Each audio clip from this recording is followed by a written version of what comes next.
Hello friend, आप सभी लोग स्वागत है आपके यूट्यूब चैनल माइनिंग टारगेट में एक बार फिर से।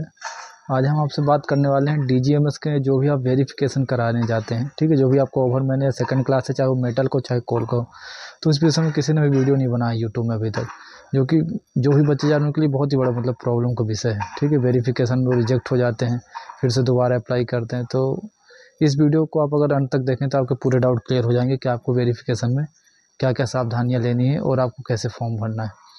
सबसे पहली बात कर लेते हैं कि आप जब भी फॉर्म भरेंगे तो उसमें आप एकदम ध्यान से भरेंगे, क्योंकि अगर एक बार आपने फॉर्म सबमिट कर दिया तो दोबारा उसमें एडिट का ऑप्शन नहीं आएगा, फिर से आपको नया आवेदन करना पड़ेगा, मतलब न्यू एप्लीकेशन करना पड़ेगा। तो सबसे पहले आपको ध्यान रखना है कि आप फॉर्म भरें, अपना नाम, पिता का नाम, आधार कार्ड, जो भी डॉक्यूमेंट अपलोड करें उसको एकदम ध्यान से करें, ठीक है। और अपना एक्सपीरियंस वगैरह को देख लें, उसके दोनों साइड की फ़ोटो अपलोड करें। कई लोग एक ही साइड के कर देते हैं, है ना। और 10वीं 12वीं सब कुछ मैच कर लें, क्योंकि अगर एक बार आपने सबमिट कर दिया तो दोबारा वो ओपन नहीं होने वाला। तो सबसे पहली सावधानियाँ तो फॉर्म में लें, ठीक है। दूसरा बात करते, फॉर्म तो आपने सही भर दिया, अब कोई दिक्कत नहीं है। अब दिक्कत आती है कि आपकी मेडिकल हो गया, कैरेक्टर हो गया। मेडिकल में क्या किया आपने, खुद साइन नहीं किया, तो डॉक्टर का साइन ले लिया, सील नहीं लिया, या तो सील साइन ले लिया, उसका रजिस्ट्रेशन नंबर नहीं लिखा है, तो सब आप रिजेक्ट हो जाएंगे, ठीक है। कैरेक्टर की बात करें, कैरेक्टर में आपने 6 मंथ और 1 ईयर में टिक नहीं किया, या वहाँ पे लिखा नहीं कि आप कितने के लिए ले रहे हैं, 6 मंथ या 1 ईयर का आपका कैरेक्टर है, ठीक है।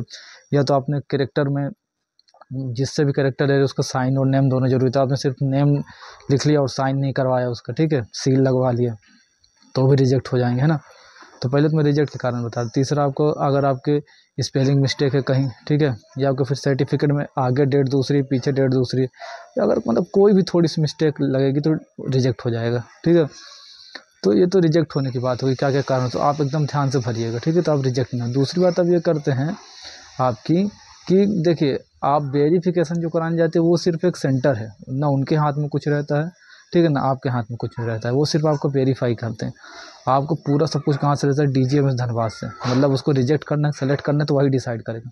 कई लड़कों से मैंने बात की, उन्होंने बताया कि हमको कह दिया कि आप दोबारा स्लॉट बुक करना, पर उनका सही हो गया और उनका सर्टिफिकेट भी आ गया 2 मंथ में। तो ऐसा नहीं, उनके हाथ में भी कुछ नहीं रहता है, तो कोई नहीं कह सकता कब आपका, हाँ, पर अगर कोई बड़ी मिस्टेक है तो आपका जाहिर सी बात है कि वो डिसक्वालीफाई कर देगा आपका, ठीक है। दोबारा वो स्लॉट, जैसे एक लड़के से बात की तो उसका मेडिकल में खुद की साइन नहीं थी, तो उसको रिजेक्ट कर दी, ठीक है। एक से बात की तो कैरेक्टर में थोड़ा सा प्रॉब्लम था, उसको बोले थे कि दोबारा स्लॉट बुक करना, पर उसको सेकंड क्लास आ गया, कोई प्रॉब्लम नहीं हुई, ठीक है।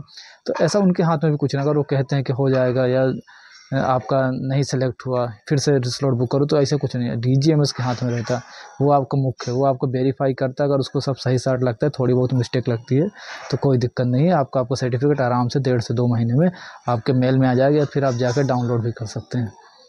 तो फ्रेंड्स, यही बात थी, और इसके रिगार्डिंग अगर कोई आपको डाउट हो तो आप हमको कमेंट करके पूछ सकते हैं, ठीक है, वेरिफिकेशन को लेकर। तो आशा करता हूँ कि इस वीडियो से आपको काफ़ी हेल्प मिली होगी। तो thank you for watching my YouTube video.